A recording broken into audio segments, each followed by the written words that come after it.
اي حد عنده حاجه من الحاجات ديت لازم يمشي على دواء السيول، لدرجه ان هو مره واحده وقع، دخل بيزنس خسر، ومن ساعتها وهو عمال يتحط عليه ستريس في ستريس. هو للاسف الواحد شاف كوارث من موضوع ادويه التخسيس ديت. قلت له هو نزل لك ال 4 كيلو بس زود معدل ضربات القلب خليها 200.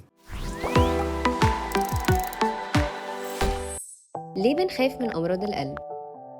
في الحقيقه اولا الناس مش بتخاف ان هي تكشف، الناس مجرد ما بيتشخص ان هو عنده مشكله في القلب هو بيجي له خوف وهلع. الموضوع ده بسبب حاجات كتير قوي، بسبب اولا يعني تاريخ مرضي، شاف حالات كتيره كان جالها القلب ما تعالجتش كويس، ابتدى الموضوع يأثر عليها.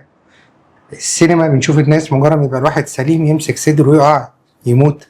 ففي عوامل كتيره قوي، الثقافه عندنا بتخلي الناس مجرد ما بيحس ان هو عنده مشكله في القلب يبتدي يخاف. طب هل الخوف ده فعلا حاجه واقعيه، حاجه ملموسه ان المريض اللي عنده مشكله في القلب يخاف؟ لا. ليه؟ دلوقتي الحمد لله ربنا ادانا من العلم والابحاث والتطوير كل سنه اللي بيخلي علاج مرضى القلب اسهل وادق واحسن ونتائج افضل بكتير قوي من امراض تانية. يعني احنا دلوقتي قبل كده كنا بنشخص، مثال بسيط، المريض اللي كان عنده كسور في الشريان التاجي كان مجرد بيتشخص برسم القلب، انزيمات، ايكو، اتعمل بعد كده قسطره، بعد كده قدرنا ان احنا ندخل جوه الشريان عن طريق اجهزه معينه وسونار اقدر ان انا اقيس بيه دي الشريان، اقدر ان انا ادخل جوه الشريان واقيس نسبه الفلويد سرطان الدم قبل الضيق وبعد الضيق. فالموضوع متطور جدا. فالخوف ده حاجه مش في محلها خالص، انما الخوف اللي يخليني ان انا ما اقدرش اخد الخطوه اللي تخليني اروح اتابع مع دكتور واشوف حالتي واقيمها كويس، ده الخوف اللي ممكن يضرك. انما انت تخاف من المرض ذات نفسه، لا، ده خوف مش في محله. هل ممكن حد يروح لدكتور القلب لمجرد الاطمئنان؟ المرضى دول بيكونوا عكس المرضى اللي اتكلمنا عليهم الاولانيين خالص، بمعنى التاني عنده مشكله ومش قادر يقتنع ان هو عنده مشكله، انما ده حد سليم بس هو عنده من الثقافه العلميه والدرايه الطبيه ان هو جاي يطمن على حاله قلبه. وده احسن مثال احب ان انا اتعامل معاه. ليه؟ المريض اللي الحاله اللي بتبقى زي كده، اول حاجه لو لا قدر الله عنده مشكله فاحنا بنشخصها بدري، ولو ما عندوش مشكله فهو اطمن وادينا له كده اطمئنان وخليناه ان هو يطمن ان هو ارجع عيش حياتك طبيعي خالص، بس عيش حياه بصوره احسن، واطمن ان هو ما عندوش حاجه في القلب. طب افرض لا قدر الله واحد جاي بيشتكي بشكوى بسيطه وما عندوش شكوى ولقينا عنده حاله، يبقى علاج الحالات اللي زي كده بيكون سهل لان الموضوع بيكون لسه في اوله، غير اللي يكون عنده مشكله بقالها فتره وما اتعالجتش كويس. إزاي الحالة النفسية بتأثر على صحة القلب؟ للاسف الحاله النفسيه بتاثر جدا على حاله القلب، لدرجه ان مؤخرا ابتدينا نلاقي شباب عندهم في الثلاثينات بيجي لهم مشاكل في القلب. يعني مؤخرا كان مريض عنده 37 سنه ما بيشتكيش من اي حاجه خالص، ولا مدخن ولا عنده ضغط ولا عنده سكر ولا في تاريخ مرضي ولا كوليسترول عالي. الموضوع استفزني، طب انت ايه اللي خلاك وانت عندك 37 سنه يجي لك جلطه في القلب؟ كان اجابته صادمه الصراحه، ما عرفش ارد عليه. دخل بيزنس خسر، ومن ساعتها وهو عمال يتحط عليه ستريس في ستريس، لدرجه ان هو مره واحده وقع. فحالة زي كده يعني بجد انا مش عارف انصحه بايه، بس اللي هو على قد ما نقدر ان احنا نحاول يعني نقرب من ربنا اكتر، نخلي الموضوع الانفعالات تقل اكتر، لان في حاجات غصب عننا لازم بننحط فيها، بس لدرجة ان هو يجيله جلطة في القلب الله يكون في عونه. فنصيحتي ان احنا على قد ما نقدر نحاول نتجنب ان احنا نتحط تحت ستريس على طول، واي وقت تحس ان انت اتضغطت قوي اهرب بنفسك، انجو بنفسك، ما تستناش لما يحصل لك مشكلة. هل الاطمئنان أهم خطوة في رحلة المريض؟ لا، اهم حاجة ان المريض يتشخص والمريض يتحط على خطة علاجية مناسبة، وفي نفس الوقت بالتزامن ان انا اقلل التوتر عنده واحاول اطمنه على قد ما اقدر. ان انا اطمنه بس ده مش هيعالجه، بس انا لو طمنته ده هيساعد على العلاج. بمعنى ان انا مش لازم اكبر له الدنيا واقول له انت هتموت بكره، لا، انا اقول له انت كويس وان شاء الله هتبقى تمام، بس الاهم ان احنا نلتزم بالعلاج، نلتزم نعمل قسطره، محتاجين نركب دعامه، محتاجين ان احنا نمنع الملح من الاكل، محتاجين ان احنا ناخد راحه. خطة العلاج من أدوية وتغذية ومجهود وإذا كان في إجراء تدخلي من عدمه، ده الأهم. بس ما ينفعش إن أنا أروح جاي مكربس القصة على دماغ المريض مرة واحدة ومحسسه إن هو خلاص دي آخر الدنيا، ولا في نفس الوقت إن أنا أطمنه قوي إن هو يهمل في العلاج. فالموضوع لازم يكون إن أنا أطمنه، وفي نفس الوقت لازم يلتزم بخطة العلاج ذات نفسها. هل أدوية إنقاص الوزن ممكن تضر القلب؟ هو للأسف الواحد شاف كوارث من موضوع أدوية التخسيس ديت. يعني اول حاجه نصيحتي للمريض اللي عايز يخس، ان انت لو هتلتزم بادويه تاخدها تزود الحرق او تقلل الوزن، ما تاخدش دواء غير يكون موجود في الصيدليه، ويكون الدواء مصنع من مصنع مصري او مصنع عالمي، ويكون الدواء دوت مرخص بيه جوه مصر. انما للاسف كلهم بيستخدموا ادويه مجهوله المصدر، بتبقى مختفيه، الدكتور بيروح يجيبها من ورا، من مخزن من ورا، يطلع في كرتونه وتبقى حاجات مش محطوطه على الرف، والادويه دي مجهوله المصدر ومجهوله المكونات اللي فيها. الموضوع وصل لدرجه ان جات لي استاذه جامعيه مثقفه جدا، مريض الضغط عندي، ست شيك ومتعلمه وزي الفل، مره واحده جايه ضربات قلبها سريعه، بحس بتعب، عاملاها رسم قلب الاقي عندها رفرفه. انت كنت لسه من اسبوعين كويسه، ايه اللي جد؟ قالت لي اصل في دكتوره مشهوره جدا على قناه مش عارف ايه، وبتدي ادويه تخسس، وخدت الدواء ونزلني 4 كيلو. قلت لها اه، هو نزل لك ال 4 كيلو بس زود معدل ضربات القلب خليها 200. فللاسف قلت لها الدواء اللي انت خدتيه ما ينفعش خالص يتاخد، لان معظم الادويه دي بيكون محطوط عليها هرمونات عشان تزود الحرق، فدي بتزود ضربات القلب، ولو المريض عنده ضعف في العضله ممكن لا قدر الله تخليه يحتاج ان هو يدخل يتحجز في عنايه، لو مريض عنده كسوف الشرايين التاجي ممكن تخليه ان هو يجيله ذبحات اكتر، لو مريض عنده ضغط يخلي ضغطه عالي جدا. فاول حاجه لو هتاخد اي ادويه تخسيس لازم تعرف مصدرها، وتعرف مكوناتها وتشوفها ماشيه مع صحتك ولا لا. انما الادويه مجهوله المصدر اللي بتطلع مره واحده كده ويقول لك دواء مش عارف ايه مانجا ومش مانجا وحاجات غريبه كده مصدوره المصدر، دي بلاش منها خالص. هل السمنة المفرطة دايما مرتبطة بارتفاع الكوليسترول؟ هو ارتفاع الكوليسترول في الدم اساسا مش مرتبط بالوزن، بس لو انت اسأت في الاكل وخدت كميه دهون كتيره جدا ده هيخليك عرضه ان الكوليسترول يزيد. بمعنى ان نسبه الكوليسترول اللي موجوده جوه الدم ديت بيكون مصدرها الاساسي عن طريق الكبد مش عن طريق التغذيه. بس لو انت اكلت كتير خدت دهون كتير وعمال تاخد حاجات فرايد وحاجات دهون مشبعه، دي بتخليك ان انت عرضه ان تخلي الكوليسترول يبتدي يعلى، لان انت زودت ال 20% اللي جايين عن طريق التغذيه خليتهم بقوا كتير جدا. فعشان كده ممكن تلاقي حد يكون رفيع جدا والكوليسترول عنده عالي قوي. فمش شرط ان كل واحد تخين يكون عنده كوليسترول، ولا شرط كل واحد رفيع يكون ما عندوش كوليسترول. بس النصيحة ان مجرد ما تشخصت ان انت عندك نسبة الكوليسترول عالية لازم تلتزم بالاكل بقى، ان احنا ما ينفعش يبقى اوريدي الكبد عندنا بيكون كوليسترول بنسب اعلى من الطبيعي وبندي علاجات عشان تنزله، وانت عمال تديله تغذية مليانة كوليسترول ومليانة دهون، فيبقى احنا كده بنضيع تأثير الدواء. فمش شرط ان كل واحد يكون رفيع يكون عنده كوليسترول، ولا ان هو يكون تخين يكون عنده كوليسترول. هل أسلوب الحياة الصحي فعلا بيحمي القلب؟ اللايف ستايل السليم ده بيخليك اكثر حماية ان انت يجيلك مشاكل في القلب. مش بس كده، ده لو انت عندك مشكلة في القلب وعشت لايف ستايل سليم، اكل وشرب وممارسة رياضة ونوم كويس، ده يخلي معامل ان انت تتحسن والتعافي يكون اسرع بكتير قوي. للاسف احنا نسينا قوي ان النبي عليه الصلاه والسلام قال المعده بيت الداء، ففي اغذيه ممكن تاخدها تجيب لك مرض. عشان كده تلاقي مريض الضغط والسكر والقلب اقول له ما تاكلش ملح ودهون، يعني ممكن يكون طول عمره بياكل ملح ودهون، بس لا، احنا دلوقتي مش محتاجينهم، محتاجين نزود الادويه اللي فيها اوميجا 3 عشان فيها عوامل اكسده زياده اكتر فتي تحسن من حاله الشرايين. فكل ما انت اهتميت بصحتك، اهتميت باكلك، اهتميت بنومك، ده هيساعدك ان ما يجيلكش مشكله، ولو لا قدر الله جت مشكله ده هيبقى خلي التعافي احسن بكتير. المكملات الرياضية مفيدة للجسم ولا خطر على القلب؟ دول للاسف حاولوا ان هم يحسنوا من اللايف ستايل لدرجه ان هم حسنوه بزياده لدرجه ان هو بدا يظهر مساوئ من التحسين. بمعنى الادويه اللي بتتاخد كمكملات غذائيه او بروتينات او كده، اول حاجه لو انت خدت كميه بروتين اكتر من الطبيعي ديت بتتسبب ان يحصل لك اجهاد على الكلى، وكتير جدا ممكن ناس يحصل لها لا قدر الله فشل في الكلى بسبب ان هو بياخدوا كميه بروتين على المدى البعيد، كميه كبيره جدا تخلي ان هو بدل ما كان شاب سليم زي الفل عايز يعمل بودي بيلدينج وعايز يخلي شكله كويس، يبقى تحول ان هو بقى عنده مشاكل في الكلى. طب ايه تاني؟ الناس بره لما بيجي يعملوا بتوع كمال الاجسام واللي بيعملوا رياضه، بيبقى الموضوع متابع مع دكتور قلب ودكتور تغذيه بطريقه سليمه. بمعنى ان تخيل كده معايا القلب ده الموتور اللي مسؤول عن ضخ الدم للجسم كله.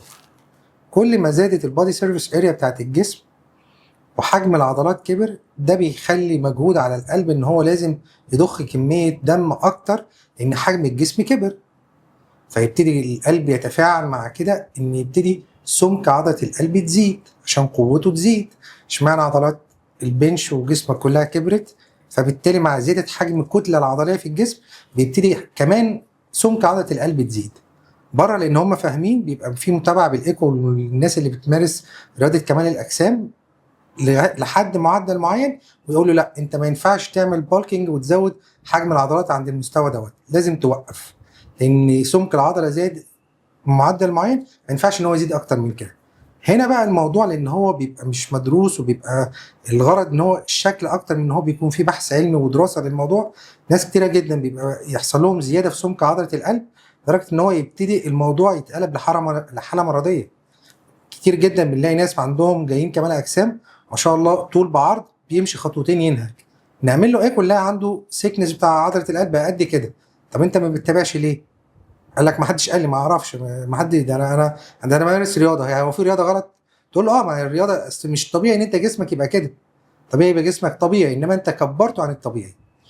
فنصيحتي للناس اللي بتروح جيم، مارس رياضه، العب حديد، اعمل كمال اجسام، ابعد عن اي مكملات غذائيه بزياده، حاول تاكل وتشرب. ما هو الاكل انت بتاع المكملات دي اوريدي موجوده في الاكل، كل كويس، الاكل مفيش منه خطا، على الاقل هيكون فيه توازن، هيكون فيه بروتين، فيه املاح، فيه معادن، فيه كاربس. انما ان انت تاخد بروتين مره واحده كده بكميات كبيره ده غلط عليك.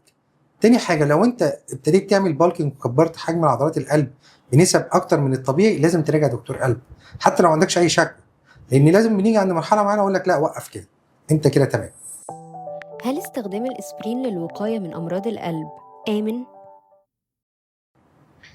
والله هو الموضوع دوت يعني قتل بحثا. يعني من حوالي 10 سنين كده كنا بندي أدوية الأسبرين للناس اللي عندهم معامل خطورة عالي أو فوق ال 45 سنة لو ذكور.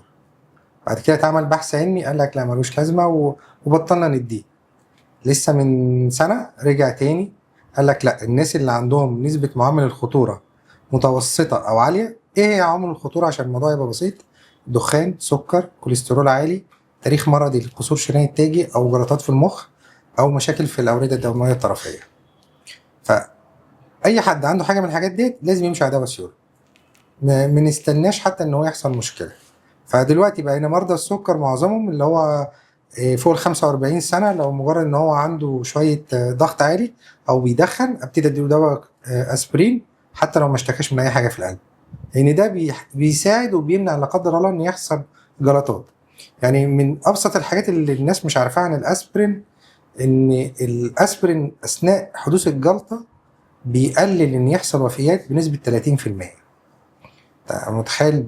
الاسبوسيد اللي ببلاش دوت اللي الناس الريفو بتاع زمان، لما المريض اللي عنده جلطه ياخده ده بيحمي 30% من الناس عندهم جلطات ان هم يتوفوا. فالدواء على قد ما هو ممكن الناس مش عارفه قيمته، بس هو حاجه مفيده قوي، بس ما ينفعش ان احنا اي حد ياخده. الآيس كوفي ومكملات القهوة الخضراء اتجاه صحي فعلا؟ والله انا نفسي حد من اللي بيستخدم الحاجات دي يقول لي هو بيعملها ليه اساسا. يعني إيه الاستفاده ان انت تاخد حبوب قهوه؟ يعني الناس كلها، يعني العالم كله لما اكتشف البن وحبوب البن وعمل قهوه ديت المتعه في شربها. بعد كده لقوا فيها فوائد ولقوا فيها اضرار، انما انت تاخدها حبوب، يعني ايه الهدف؟ يعني انا، يعني لو حد يستخدم الحاجات ديت يقول لي مثلا هو استفاد بايه؟ عشان ياخد كميه كافيين زياده؟ طب ما ده غلط. ده العلم قال ان الكافيين ازيد من المعدلات الطبيعيه الكتيره قوي، ده غلط. ده ممكن يزود معدل ضربات القلب، يرفع نسب الضغط، يعرض القلب ذات نفسه للخطر. يعني احنا ليه بناخد كل حاجه كويسه ونحولها نسيء استخدامها لغايه ما تبقى حاجه سيئه؟ يعني القهوه في حد ذاتها هي معامل اكسده كويس جدا، بس اشرب فنجان 2 مش اكتر من كده.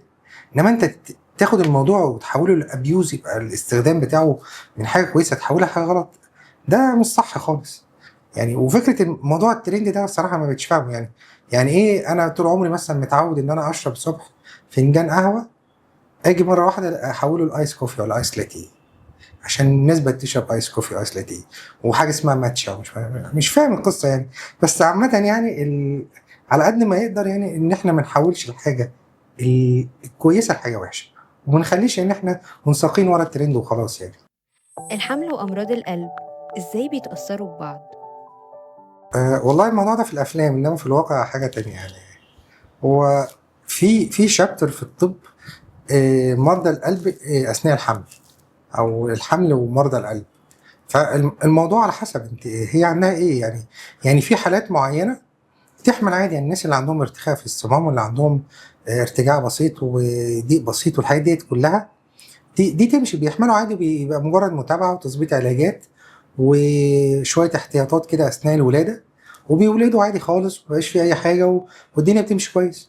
وفي حالات تانية ممكن لو لا قدر الله حصل حمل، او لا الحمل ما ينفعش يكمل، لان ده ممكن يكون له اثر سلبي على صحتك، ومعدل الوفاه بيكون عالي، زي الحالات اللي عندها ارتفاع شديد في ضغط الشريان الرئوي ديت. لو حصل حمل بنعمل لجنه طبيه من اكتر من طبيب قلب، وبنكتب تقرير ان الحاله ديت يفضل ان هي ما تكملش الحمل، والتقرير ده بيوصل لدكتور النساء، هو بياخد القرار بقى اذا كان يحصل ترمينيشن للحمل ولا لا. والموضوع كله في الاول والاخر بيكون بموافقه المريضه ذات نفسها. انما ان اي حد عنده مشكله في القلب ولو حصل حمل تموت، لا، ما فيش الكلام ده خالص يعني. ده ممكن في الافلام العربي بس. هل في حالات بيحتاج فيها المريض يركب دعامة أكتر من مرة؟ ده كمان ده في فكر كده ان هو المريض بيقول لك يعني انا لو ركبت دعامه هفضل اركب دعامات كل شويه.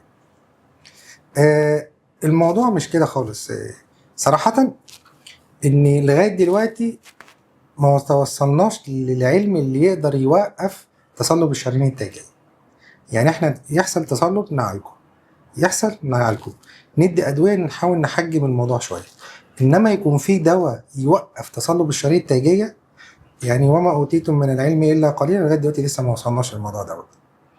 بس اللي اقدر افيدك ان على مدى ابحاث علميه كتيره جدا ودراسات اتعملت على مدار سنين، ان المريض اللي بيركب دعامه وكانت الحمد لله مع حد ثقه وتركبت كويس، بعد كده اخذ علاجاته وانتظم عليها، ده بحميه بمعدل 90% ان هو ما يحصلوش مشاكل تاني، وان هو يركب دعامه تاني. اللي بيحصل ايه؟ ان المريض بياخد يركب الدعامه، التقل اللي على صدره راح بقى زي الفل، وقف الدواء، يرجع لك بعديها ب6 شهور ماسك صدره تاني، يقول لك ما انا ركبت دعامه والشريان رجع كويس. هو الدعامه الدواء اللي انت بتاخده هو عشان حاجتين: عشان يمنع ان شريان تاني يتسد يحصل الاولاني اللي احنا لسه مسلكينه ومركبين فيه دعامه، تاني حاجه عشان احافظ على الدعامه اللي اتركبت. فدي بتبقى محتاجه من الدكتور اثناء المتابعه ان هو ياخد ويدي شويه مع المريض، يتكلم معاه اكتر، يفهمه حالته. وديت نقطه كتيره جدا اللي ممكن المريض لو ما فهمهاش لا قدر الله يحصل له مضاعفات. هل كل اللي بيروح لدكتور قلب لازم يركب دعامة؟ لا طبعا ما فيش الكلام ده خالص يعني. هو كل واحد اشتكى في صدره ولا جاله ألم في الصدر ولا اتشخص حتى ان هو مريض قلب يتركب له دعامة، يعني الكلام ده مش صح جدا، وحتى يعني ملوش اي مصدر من الصحة. هو الناس بس بتخاف وبتقلق. يعني في حالات كتيرة جدا من مرضى القلب، مرضى الصمامات، مرضى الضغط، مرضى ضعف العضلة، ما بيحتاجوش حتى ان هم يعملوا قساطر يعني. اللي بيحتاج يعمل قساطر اولا يعني هو مريض القصور الشرايين التاجي. السؤال بقى السؤال الاسهل: هل كل مريض قصور شرايين التاجي بيحتاج ان هو يعمل قسطره؟ لا. مريض القصور الشرايين التاجي اللي بيحتاج يعمل قسطره هو حاله الجلطه، اذا كانت مكتمله او غير مكتمله، ودي ما بيبقاش علاج، ده بيبقى انقاذ حياه. ادخل افتح الشريان لان بدا لو انا سبته ممكن العيان يموت. طب غير كده لا، بقى براحتنا، هديك علاج شهر واتنين لحد ما تستجيب. طب افرض انت ما استجبتش، ساعتها ممكن نلجأ نعمل قسطرة. طب دول نسبتهم قد ايه الناس اللي بتحتاج تعمل قساطر؟ دول من 10 ل 15% بس من اجمالي حالات قصور الشريان التاجي. ففكره ان اي حد راح كشف عند دكتور قلب يقول له تعالى هيركب لك دعامه، لا الكلام ده مش مظبوط يعني. السكتة القلبية المفاجئة خطر ممكن نتجنبه؟ والله الموضوع ده انتشر مؤخرا كتير قوي، وبسبب السوشيال ميديا بقى يتصدر. يعني ممكن كان بيحصل قبل كده بس المعلومه مش بتوصل بالكم الهائل اللي احنا بنشوفه دلوقتي. نصيحتي اول حاجه: ابعد عن الحاجات اللي ممكن تأذي قلبك، يعني ابعد عن الدهون، مارس الرياضه، خف الملح من الاكل، حاول على قد ما تقدر امنع التدخين خالص، لان معظم الحالات اللي القلب مش مره واحده لازم بيتعب، لازم تيجي حاجه تخليه يتعب. فدور انت في حياتك، شوف ايه اللي ممكن انت بتعمله غلط وحاول تصلحه، لان دوت اللي ممكن يسبب ان يحصل لا قدر الله موت مفاجئ. في بعض الحالات بتبقى حالات وراثيه، بس دي بتبقى نادره، وده بتلاقيه تاريخ مرضي في العيله. يعني مثلا بابا توفى وهو عنده 30 سنه، خاله توفى وهو عنده 25 سنه. فالحالات اللي بتبقى زي كده المريض بنصحه من الاول اللي هو يروح يعمل حاجتين: اعمل هولتر، اعمل ايكو، واعمل تحليل كوليسترول. عملت التلات حاجات دول فانت كده امنت نفسك. حاجات بسيطه جدا، مش هتاخد منك دقيقة يومين ثلاثه وتكون اطمنت على قلبك. انما انت بدل انا كويس دلوقتي فما تطورش، لا ده مش صح خالص يعني. الفيب والأيكوس بدائل آمنة للتدخين ولا لأ؟ التدخين لو هنتكلم عنه بتفصيل موجز كده، هو عبارة عن نتائج احتراق، اللي هو الكربون مونوكسيد والورق اللي بيولع والمواد اللي بتشتعل أثناء السجاير والنيكوتين. المواد المحترقة دي عادة بتأذي الصدر أكتر من القلب. النيكوتين بقى أيا كان مصدره، إذا كان موجود في أيكوس، موجود في سجاير، موجود في شيشة، موجود في فيب، أيا كان النيكوتين ذات نفسه بيعمل حاجتين لطاف جدا. بيخلي الشرايين تقفل، وبيزود نسبة الكوليسترول جوه الشرايين التاجية.